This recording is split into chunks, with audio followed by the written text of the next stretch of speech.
Bhavnagar Sir T હોસ્પિટલમાં 108 દર્દીઓ માટે છે કે ચોપડા માટે?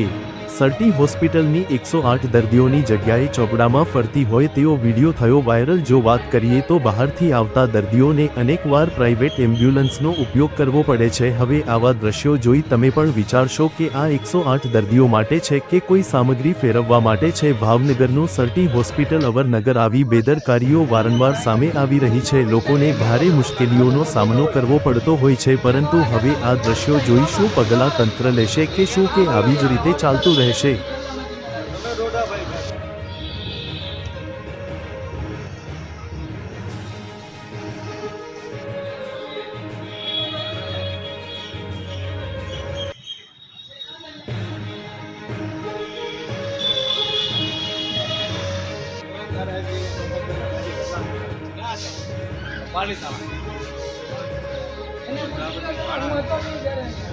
મજા આવે।